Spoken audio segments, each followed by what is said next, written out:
اعوذ باللہ من الشیطان الرجیم، بسم اللہ الرحمن الرحیم۔ السلام علیکم ناظرین کرام، جیسے کہ آپ لوگ جانتے ہیں ماہ محرم الحرام شروع ہو چکا ہے، عاشوراء قریب ہے۔ محرم الحرام کے مہینے کے نام سے ہی یہ واضح ہے کہ یہ حرمت والا مہینہ ہے۔ اس میں کسی قسم کے لڑائی جھگڑا، قتل و غارت قطعاً منع تھی، لیکن عاشوراء اور یوم شہادت حضرت امام حسین رضی اللہ تعالیٰ عنہ قیامت تک ہمارے لیے اس حرمت کے مہینے میں ہونے والی شہادت کو یادگار بنا دے گا، جس میں حضرت امام حسین رضی اللہ تعالیٰ عنہ کے ساتھ جو ظلم و زیادتی ہوئی اور اس کے نتیجے میں انہیں شہید کیا گیا، وہ یقیناً اسلامی تاریخ میں ایک سیاہ دھبے کی مانند ہمیشہ یاد رکھنے کی چیز ہوگا۔ قیامت تک لوگ اس موقع کو یاد کرتے رہیں گے اور پشیمان ہوتے رہیں گے۔ اس محرم الحرام کا اسلامی مہینہ جو ہے، سرور کائنات حضور صلی اللہ علیہ وآلہ وسلم ارشاد فرماتے ہیں کہ ماہ محرم الحرام بہت ہی بابرکت مہینہ ہے۔ اس میں خاص طور پر شب عاشوراء نیز یوم عاشوراء کی عبادت کے بے حد فضائل ہیں۔ حضور اقدس صلی اللہ علیہ وآلہ وسلم نے فرمایا کہ محرم کا چاند دیکھ کر 4 مرتبہ سورہ اخلاص پڑھ کر اپنے اوپر دم کرنا بہت ہی افضل ہے۔ سورہ اخلاص آپ جانتے ہیں کون سی صورت ہے؟ بسم اللہ الرحمن الرحیم، قل هو اللہ احد اللہ الصمد لم یلد ولم یولد ولم یکن لہ کفوا احد۔ یہ ناظرین سورہ اخلاص ہے۔ اس کا پڑھنا 4 مرتبہ پڑھ کر اپنے اوپر دم کرنا انتہائی افضل ہے۔ عاشوراء کے دن 4 رکعت نفل نماز ظہر سے پہلے پڑھے۔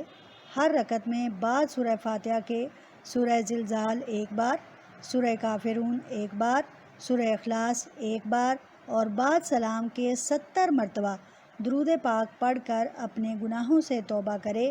انشاءاللہ تعالی اللہ تعالیٰ اس نماز کے پڑھنے والے کے تمام گناہ معاف فرما کر مغفرت فرمائے گا۔ میرے ساتھ دوبارہ دہرائیے، عاشوراء کے دن 4 رکعت نماز ظہر سے پہلے، ٹھیک ہے، ظہر کی نماز پڑھنے سے پہلے 4 رکعت پڑھے، جس میں پہلی صورت میں سورہ فاتحہ کے ساتھ سورہ زلزال ملائے، دوسری بار سورہ کافرون ملائے، تیسری رکعت میں سورہ اخلاص اور چوتھی رکعت میں سورہ کافرون، یہ ملا کر 70 مرتبہ درود پاک پڑھ کر اپنے گناہوں کی توبہ کرے۔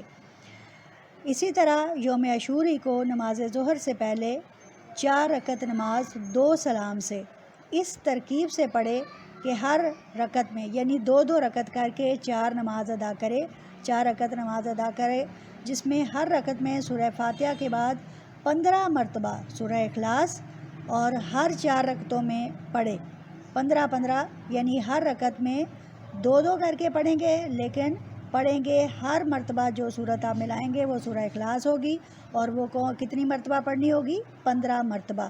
یہ نماز پڑھ کر حضرت امام حسن علیہ السلام اور حضرت امام حسین علیہ السلام کو بخشیں، یعنی کہ ان کے لیے بخشش مانگے، اگرچہ وہ بالکل بخشے ہوئے ہیں۔ اللہ تعالیٰ کا ان کو معراج تک پہنچانا اس چیز کی فضیلت ہے کہ جو ان کی شہادت ہے وہ ان کو معراج تک پہنچا چکی ہوئی ہے۔ اسی طرح نفل روزہ رکھنا محرم الحرام یعنی عاشوراء کا، یہ بھی بہت افضل ہے۔ 1 تاریخ سے 10 تاریخ تک تو روزے ضرور رکھیں، اور آپ صلی اللہ علیہ وآلہ وسلم بھی روزے رکھا کرتے تھے، اور خاص طور پر 1 تاریخ کا روزہ اور ساتھ 9ویں اور 10ویں کا روزہ رکھنا افضل ہے۔ ہوا یہ کہ آپ صلی اللہ علیہ وآلہ وسلم جب ہجرت فرما کر مدینہ گئے تو وہاں کے یہودی 10 محرم الحرام کو انہوں نے روزہ رکھا، تو آپ صلی اللہ علیہ وآلہ وسلم نے استفسار کیا، پوچھا کہ آپ لوگ یہ روزہ کیوں رکھتے ہیں؟ بتایا گیا کہ چونکہ فرعون کے لشکر سے قوم موسیٰ کو نجات ملی تھی، جس کے نتیجے میں ہم اس دن فرعون کے استبداد سے، اس کے لشکر کی غلامی سے ہم باہر نکلے تھے، اور اللہ نے ہمیں جو نجات دی تھی، اس وجہ سے ہم اس دن کے شکرانے کے طور پر 10ویں محرم الحرام کا روزہ رکھتے ہیں۔ تو آپ صلی اللہ علیہ وآلہ وسلم نے اتنے خوبصورت الفاظ ارشاد فرمائے۔ آپ صلی اللہ علیہ وآلہ وسلم نے فرمایا ہماری نسبت، چونکہ میں نبی ہوں اور نبیوں کے ساتھ ہماری نسبت آپ کی سے بھی کہیں زیادہ ہے، چنانچہ ہم بھی ضرور 10 محرم الحرام کا روزہ رکھا کریں گے۔ اس طرح آپ صلی اللہ علیہ وآلہ وسلم نے بھی اس روزہ کی پابندی کی، اور اسی طرح آپ صلی اللہ علیہ وآلہ وسلم نے اپنے وصال سے پہلے فرمایا کہ اگر میں آئندہ زندہ رہا تو میں 10 محرم کے ساتھ ساتھ 9ویں محرم کا روزہ بھی ضرور رکھوں گا۔ ہمارے ہاں یہ سوال پیدا ہوتا ہے کہ کیا 9ویں اور 10ویں کا روزہ ہی رکھنا افضل ہے؟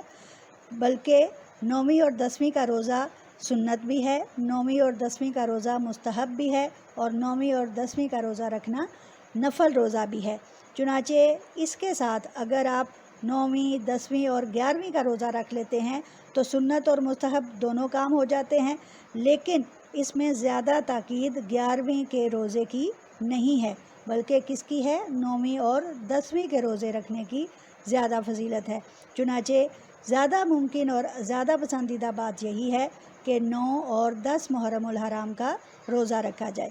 ٹھیک ہے ناظرین کرام، اس کے علاوہ ایک چھوٹا سا اور آپ کو وظیفہ بتاتی چلی جاؤں جو انشاءاللہ آپ کے لیے اس دن کی برکت کے حوالے سے بہت ہی اہم ہے۔